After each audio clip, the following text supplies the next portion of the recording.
ठाणे जिल्हाधिकारी अशोक शिनगारे यांनी 29/2/2024 रोजी परिपत्रक काढून उत्खनन केलेल्या गौण खनिजापासून तयार होणारे उत्पादने उदाहरणार्थ बारीक खडी, दगड powder, wash sand, crush sand, गिट्टी इत्यादी वाहतुकीसाठी वाहतूक करणाऱ्या वाहनासोबत वाहतूक परवाना, दुय्यम पास, सेकंडरी पास, रॉयल्टी असणे बंधनकारक असून ते नसल्यास दंडनीय कारवाई करण्याचे आदेश दिले आहेत। याबाबत जिल्हाधिकारी शिनगारे यांच्या सूचनेनुसार अप्पर जिल्हाधिकारी हरिश्चंद्र पाटील यांच्यासोबत झालेल्या चर्चेत कोणताच निर्णय न झाल्याने महाराष्ट्र ॲग्रिगेट ट्रान्सपोर्ट असोसिएशनने आक्रमक भूमिका घेऊन जिल्हाधिकाऱ्यांनी हे परिपत्रक तात्काळ मागे घ्यावे अन्यथा तीव्र आंदोलन करण्याचा इशारा दिला आहे। शिवाय ह्या परिपत्रकाविरोधात उच्च न्यायालयात दाद मागणार असल्याचेही म्हटले आहे। महाराष्ट्रात गिट्टी किंवा खडी हे गौण खनिजे नाहीत, त्यामुळे कोणताही वाहतूक परवाना किंवा कोणत्याही रॉयल्टी भरणा करण्याचा प्रश्नच उद्भवत नाही, असा निर्णय माननीय मुंबई उच्च न्यायालयाने दिला आहे। माननीय उच्च न्यायालयाचे याखालील 14 डिसेंबर 2023 रोजी झालेला आदेश त्यानुसार महसूल विभागाने संबंधित वाहतूक करणाऱ्या वाहनधारकावर ₹2,31,200 9% व्याजासह याचिका परत करण्याचे आदेश तहसीलदार वसई यांना माननीय उच्च न्यायालयाच्या आदेशाने देण्यात आले आहेत।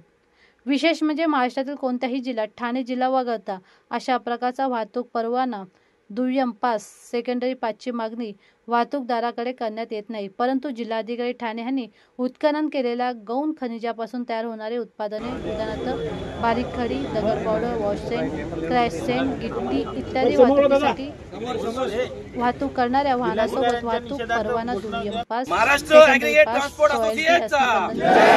पत्रक 29/2/2024 रोजी काढून वाहतूकदारांची अडवणूक करत एक प्रकारे माननीय उच्च न्यायालयाचा अवमान केला आहे। ठाणे जिल्ह्यात 29/2/2024 रोजी काढलेल्या न्यायालयाच्या निर्णयाचा अवमान करणारे परिपत्रक तात्काळ मागे घ्यावे, वाहतूकदारांच्या जप्त केलेल्या गाड्या तात्काळ सोडवाव्यात अन्यथा महाराष्ट्र ॲग्रिगेट ट्रान्सपोर्ट असोसिएशन कोर्टात जाणारच। शिवाय 1 मे 2025 रोजी महाराष्ट्र दिनी रस्त्यावर उतरून तीव्र आंदोलन छेडणार असा इशारा महाराष्ट्र ॲग्रिगेट ट्रान्सपोर्ट असोसिएशनने दिला आहे। त्यामुळे याबाबत सरकार काय भूमिका घेत आहे हे पाहणे अत्यंत महत्त्वाचे आहे।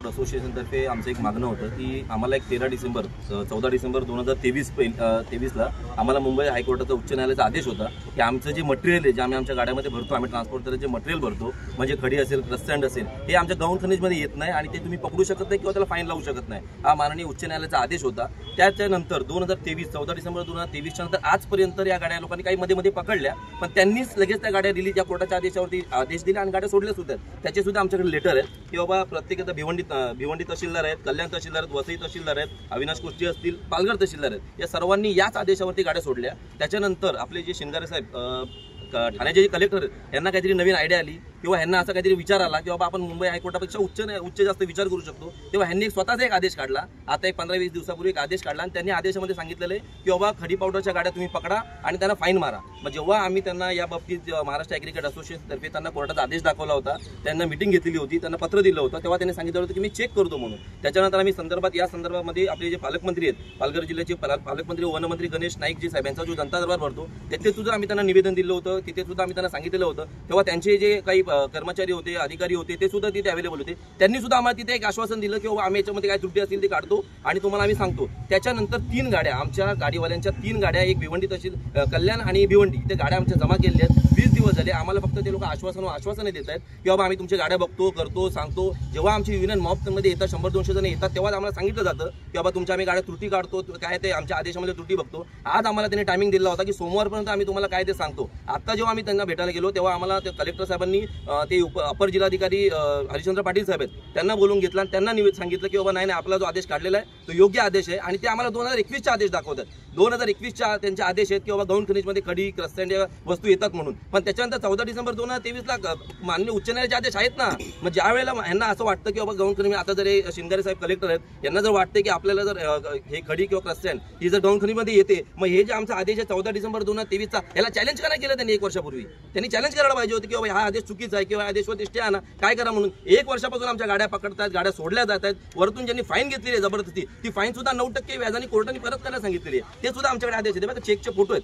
हे वसई ज्यांनी गाड्या पकडलेल्या आहेत पालघरचे त्यांच्या खिशातून हे पैसे भरलेले आहेत. म्हणजे जे कोर्टाने जे आदेश काढलेले आहेत त्याच्यानंतर पालघर कलेक्टर त्याच्यावरती जे रिप्लाय करतात, त्याच्यानंतर वसईचे तहसीलदार गाड्या सोडतात, ते सर्व वेळ आहेत. फक्त ठाण्याचे जे कलेक्टर आहेत त्यांच्या मनाला आला, यांनी आदेश काढला आणि यांनी ठाणे कलेक्टर म्हणले जर असेल तर मुरबाड आहे, त्याच्यानंतर भिवंडी तहसील ऑफिस आहे, मीराबाईंदर तहसील ऑफिस आहे, प्रत्येक तहसील ऑफिस आहे यांच्या अंडरमध्ये. फक्त एकच पथक आहे जे पथक जास्त दादागिरी करून गाड्या पकडतात आणि त्यांनी 3 गाड्या पकडलेल्या आहेत. आणि ते पथक जे आहे ते 15,000ची खंडणी सुद्धा मागतंय. त्याची रेकॉर्डिंग सुद्धा आमच्याकडे आहे. ते खंडणी मागायचे हप्ते मागायच्या गोष्टी करतात ते आणि गाड्या पकडा नाहीत, आम्हाला काहीतरी पैसे द्या नाहीत, आम्ही गाड्या लावतो आणि ते लोक सरळ कलेक्टरच्या खांद्यावर बंदूक ठेवतात. या गोष्टी सुद्धा आम्ही कलेक्टरना निदर्शनास आणून दिल्या होत्या. उपजिल्हाधिकारी अपर जिल्हा त्यांच्या निदर्शनास आणून दिल्या की तुमचं एक पथक असं फिरतंय, तुमचे आदेश तुम्ही ठीक आहे, तुम्ही आदेश काढले गौण खनिज, मग गौण खनिजमध्ये माती आहे, त्याच्यामध्ये रेती आहे, या गोष्टी आहेत, त्या तुम्ही पकडा ना, त्याच्या किंवा दगड आहे.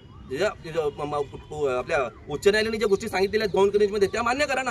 ह्यांचा अर्थ असं आहे की मशिनी राहिल्या बाजूला, मशिनीनं जे क्रशर मशीन जे बिना समजा रॉयल्टी त्यांचं जे काय वाहतूक रॉयल्टीचा जो परवाना ते न भरता ते गाड्या ते आपल्या वाहतूकदारांना मटेरियल विकतायत आणि ते लोक काय करतात, ज्या मूळ जे चोऱ्या करतायत त्यांना सोडून किंवा त्यांचं काय घेणं देणं आर्थिक देणं घेणं ते आम्हाला माहित नाही, क्रशरवाल्यांचं काय आर्थिक देणं यांचं आहे की नाही, पण त्यांना त्यांच्यावर कारवाई न करता हे लोक आमच्यावरती कारवाई करतात. रस्त्याला यांचं पथक उभं राहतं आणि यांचं पथक ते पण दिवसा उभं नाही राहत, यांचं पथक रात्री 10 ते सकाळी 6 पर्यंत पथक उभं राहतं. म्हणजे रात्री गाड्या पकडण्यासाठी पथक रस्त्यावरती येतं. तुम्हाला जर तुमच्याकडे कोर्टाचे कलेक्टरचे आदेश आहेत, मग जे ठाणे कोर्टाचं आहे त्याचं काय?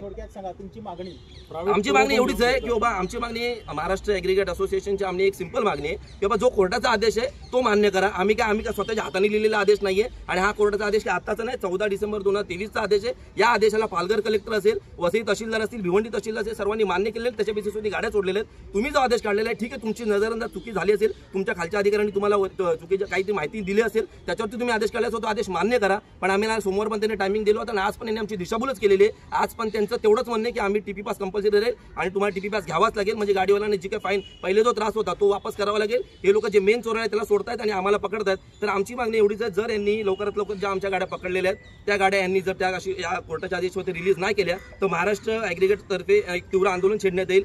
चक्काजाम आंदोलन असेल, काही असेल, ते आमच्या युनियनच्या अध्यक्ष असतील, उपाध्यक्ष असतील, सचिव यांच्या सर्वांच्या मर्जीने करण्यात येईल. पण त्याच्यासाठी प्रशासनच जबाबदार राहील, कारण आम्ही असं नाही की यांनी काल आदेश काढला आणि आज आम्ही रस्त्यावर आलो आणि चक्काजाम आंदोलन केलं. आम्ही यांच्या वारंवार मिटिंग केली आहेत, वारंवार आम्ही पत्रव्यवहार केले आहेत, तरी पण यांचं उत्तर शून्य येतं. यांचं उत्तर हे त्या आडीबाजीवर अडून आहेत की आमच्या कोर्टाच्या कलेक्टरचे आदेश आहेत, आम्ही त्याच्यावर गाड्यावर कारवाई करणार आणि ही गाड्यांनो 2.5 लाखाची कारवाई आहे. त्याच्यासाठी आम्ही पण आमच्या याच्यावरती तीव्र आम्ही पण ठाम आहोत की जर आमच्या गाड्या नाही सोडल्या किंवा तुम्ही तुमच्या आदेशावरती ठाम राहिला, आम्हाला जर त्रास झाला तर आम्ही रस्त्यावरती उतरून आंदोलन करू. ओके टीम आहे, कारण बाकी जर ठाणे कलेक्टरने जर आदेश काढतात, कलेक्टर म्हणजे जर ठाणे जिल्ह्याचा प्रमुख माणूस आहे, जर ह्यांनी जर आदेश काढले तर मला असं वाटतं प्रत्येक तहसीलदारने ऍक्टिव्ह व्हायला पाहिजे होतं. प्रत्येक त्यांच्या ज्या टीम असतील त्या ऍक्टिव्ह व्हायला. एकच पथक काय ऍक्टिव्ह होतंय? एकाच पथकाला एवढी कोणती खा झाली की गाड्या पकडण्याची? तेच पथक ऍक्टिव्ह होतंय, तेच पथक गाड्या पकडतंय आणि बाकीचे जे पण यांचे अपर तहसीलदार असतील, यांचे तहसीलदार असतील, यांचे तलाठी असतील, मंडळाचे असतील, हे सुद्धा कन्फ्युज आहेत. कारण ह्यांना सुद्धा माहिती की बाबा यांच्याकडे कोर्टाचे आदेश आहेत आणि याच बेसिसवर त्या मग गाड्या सोडल्यात पहिले. आता ते लोक सांगतात की ना आम्हाला कोर्टाचे आदेश आहेत म्हणून, आणि स्वतः कन्फ्युज आहेत. कारण यांना माहिती आहे गाडीवाल्यांकडे कोर्टाचे आदेश आहेत, कोर्टाच्या आदेशावर आपल्याला गाड्या सोडाव्या लागतील. त्याच्यामुळे फक्त एकच पथक आहे आणि तेच पथक नाटकी करते रस्त्यावरती. सर कोर्टाचे पायमली करत नाहीये, केलेली आहे त्यांनी पायमली. आदेश काढलेला आहे, कारण 14 डिसेंबर त्यांच्याकडे 2021चा आदेश आहे की बाबा खडी आणि रस्ते आणि गौण खनिजमध्ये येतं. त्याच्यानंतर कोर्टाचा 14 डिसेंबर 2023 म्हणजे त्याच्यानंतर 2 वर्ष नंतरचा कोर्टाचा आदेश आहे. त्या गोष्टी आता 2 वर्ष पूर्ण होतील. मग 2 वर्ष हे लोक गप्प का बसले होते? 2 वर्ष त्यांनी याच्यावरती स्टे का नाही घेतला? 2 वर्ष त्यांनी याच्यावरती ऑब्जेक्शन का नाही केलं? आता त्यांनी फक्त स्वतःच्या जिल्ह्यापुरते एक आदेश काढलेला आहे, ठाणे जिल्ह्यापुरते आदेश काढलेले. कोर्टाने अख्ख्या महाराष्ट्राला आदेश दिलेले आहेत आणि असं नाही की औरंगाबाद खंडपीठ असेल, नागपूर खंडपीठ, प्रत्येक ठिकाणी आमच्या गाड्या या कोर्टाच्या आदेशावरती सोडण्यात आलेल्या आहेत. गाड्या तर सोडलेल्या आहेत, वरतून त्यांनी जी फाईन घेतलेली आहे ती व्याजासकट परत सुद्धा केलेली आहे. त्याच्यामुळे यांनी कोर्टाचे हे आपले ठाणे कलेक्टर आहेत, हे कोर्टाच्या आदेशाची पायमल्ली करतायत आणि त्यांनी दाखवून दिलेले की ते कोर्टापेक्षा मोठे आहेत. तुम्ही या संदर्भात कोर्टाकडे दाद मागणार? हो, आम्ही कोर्टाकडे दाद मागितलेली आहे. आम्ही कोर्टाकडे अपील सुद्धा केलेली आहे. बघा, आम्ही कोर्टाकडे अपील सुद्धा केली आहे त्यांच्या याच्यावरती आणि कंटेम्प्ट ऑफ कोर्ट आम्ही दाखल करतोय कलेक्टर साहेबांवरती. कारण त्यांनी जो आदेश काढलेला आहे त्यांना पण समजायला पाहिजे की बाबा आपण जे आदेश काढलेले ते चुकीचे आहेत का बरोबर.